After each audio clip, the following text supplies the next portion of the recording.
안녕하세요. 대기업에서 항공산업을 담당하고 있는 담당 멘토 김기동입니다.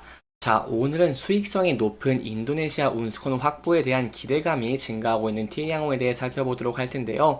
구체적으로 인도네시아 운수권을 어떻게 확보할 수 있을지, 그리고 저희가 앞으로 기대해 볼 수 있는 추가 상승 모멘텀이 어떤 부분들이 있는지를 제가 여러분들에게 자세하게 설명해 드리도록 할 테니까요. 딱 5분만 집중한다고 생각하시고 지켜봐 주시면 정말 감사하겠습니다. 이번 시간에 일단 24년 여행 수요가 증가를 하다 보니까 슬롯이 증가를 하면서 항공사들이 수혜를 보고 있다고 설명을 드릴 수 있겠습니다. 그래서 이러한 슬롯이 얼마나 증가를 했는지 여기에 대한 내용들 함께 알아보도록 하고요. 그 이후에 이제 5월부터 크로아티아를 시작으로 티웨이항공이 유럽 노선에 진출을 할 것인데 현재 이런 유럽 노선의 회복률이 어떨지도 함께 살펴보도록 하겠습니다. 그리고 마지막으로 티웨이항공의 차트를 잠깐 지켜본다고 하시면 투자 심리가 좀 돌아오는 모습을 보여주면서 거래량이 붙으면서 주가가 상승을 한 모습을 보여줬습니다. 그래서 여기에 대해서 저희가 어떠한 전략을 짜는 게 좋을지까지 이번 시간에 이러한 순서대로 중요한 내용들을 하나하나 풀어가 보도록 할 테니까요. 영상 시청해 주시기 전에 구독과 좋아요 한 번씩만 눌러주시기를 부탁드리도록 하겠습니다. 인천공항공사가 앞서서 여행 수요가 증가할 것으로 예상이 되면서 올해 하계 시즌에 항공기의 출발 또는 도착 시간이라고 할 수 있는 이 슬롯이 역대 최대인 27만 7천회 이상이 될 것으로 전망을 했는데요. 이는 코로나19 이전에 최대였던 2019년 하계 시즌 23만 3,648회보다 18점 높은 18.5% 높은 이 개항 이후 최대 운항 실적이라고 설명을 드릴 수 있겠습니다.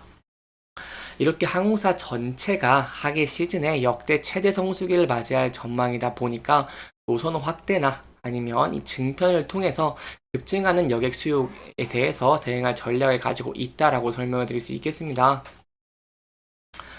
추적으로 항공사들은 국제항공운송협회가 정한 하계 시즌 바로 3월 31일부터 10월 26일까지 국제선 공급을 대폭 늘릴 계획을 가지고 있고요.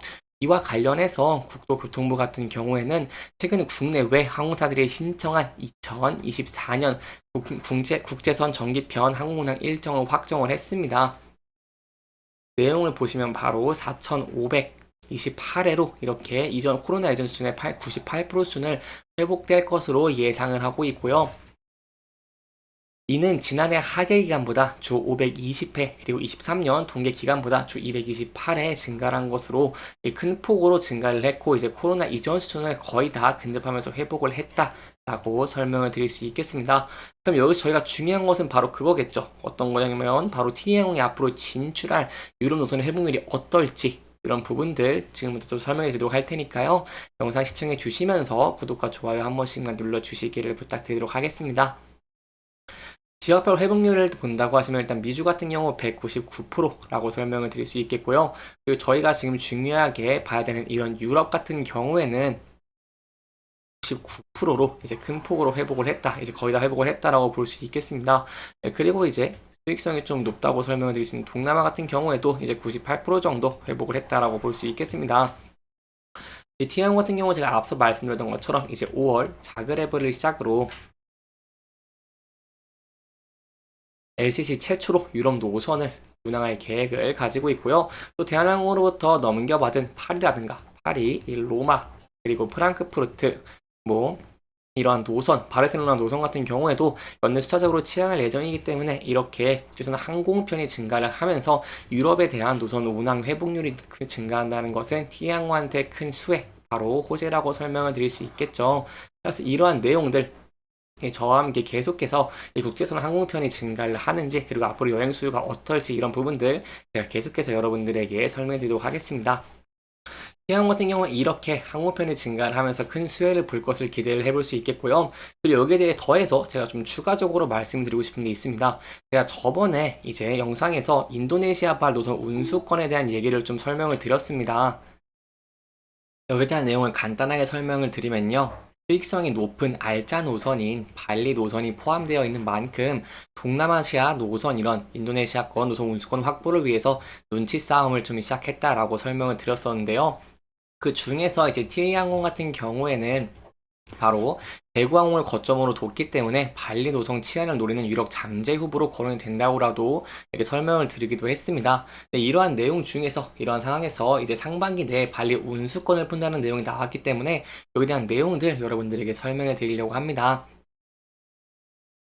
구체적으로는 국내 저비용 항공사 LCC들이 취항을 노리고 있는 중앙아시아라던가 아니면 인도네시아의 알자 운수권이 곧 배분이 된다는 내용인데요. 정부가 LCC의 중장거리 취항 기회를 확대하겠다고 밝힌 만큼 여기에 대한 기대감이 현재 증가하고 있다라고 볼 수 있겠습니다. 28일 국토교통부에 따르면 정부가 상반기 내로 국제선 운수권 이 분배에 나설 계획이라고 밝혔다고 했습니다.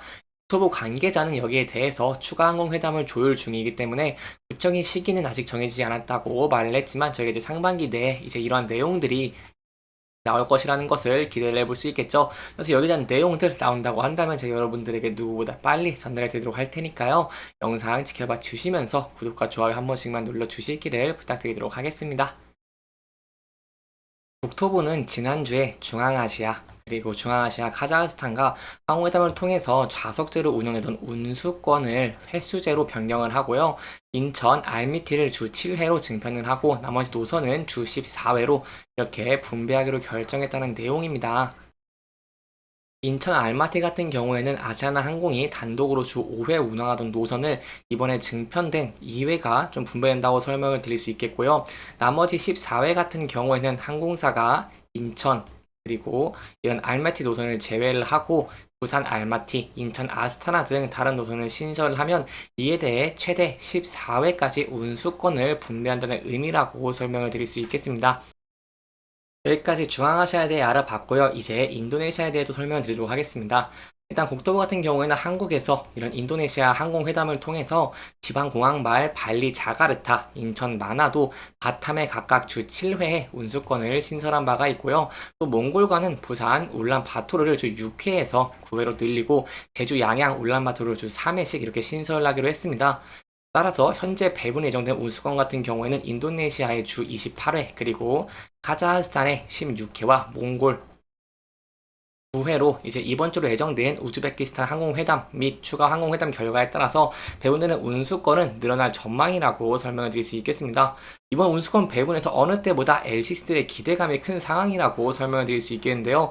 왜냐면 윤석열 대통령이 이제 이달 초 민생 토론회에서 그간 대형 항공사 위주로 운항한 중장거리 노선에 LCC의 취항 기회를 부여하겠다고 말했기 때문입니다.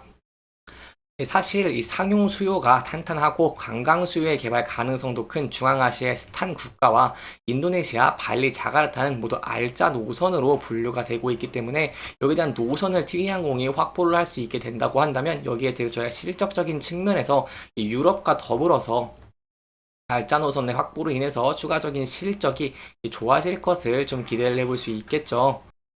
따라서 여기에 대한 내용들 저와 함께 지켜보시는 게 중요할 것 같고요. 또 여기에 대한 내용들을 제가 다음 영상에서 더 좋아진 이슈가 있다고 하는 내용이 있으면 여러분들도 자세하게 설명해 드리도록 하겠습니다.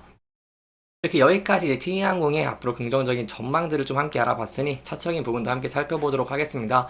티웨이항공은 최근에 수급이 쏠리던 뭐 반도체라던가 저비별 관련주 바이오 쪽에서 이제 수급이 좀 바뀌고 있는 모습을 보여줬습니다. 그러면서 높은 거래량과 함께 수요가 들어오면서 주가가 상승을 하고 있는 모습을 보여주는데요. 그래서 여기서 저희가 어떤 대응 전략을 짜는지가 좀 중요할 것 같습니다.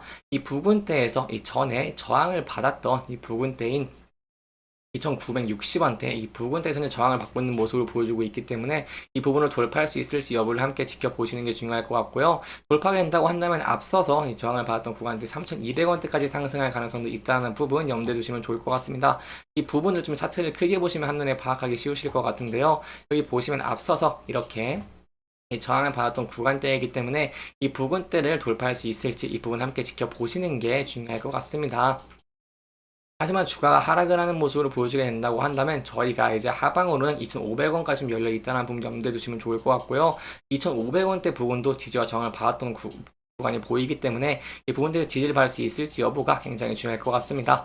하지만 이 부분도 이탈하게 된다고 한다면 하방으로는 이제 1,900원, 전 저점 부분인 1,950원대까지 열려 있다는 부분 염두에 두시면서 좀 신중하게 접근을 하시는 게 안전한 채 방법 중 하나 되지 않겠나라고 설명을 드려볼 수 있겠습니다. 이렇게 이번 영상은 늘어나는 여행 수요에 대한 내용들, 그리고 이제 TA항공이 수혜를 볼 수 있는 부분들, 알짜노선의 관리적인 부분들, 이 부분들을 좀 짚어보면서 진행을 했고요. 해당 영상은 개인적인 의견이 많이 들어갔기 때문에 투자자분들의 주관적인 생각과 해당 내용을 토대로 현명한 선택을 하시면 좋을 것 같습니다. 영상 잘 보셨다면 좋아요와 구독 부탁드리면서 오늘 영상 마무리하도록 하겠습니다.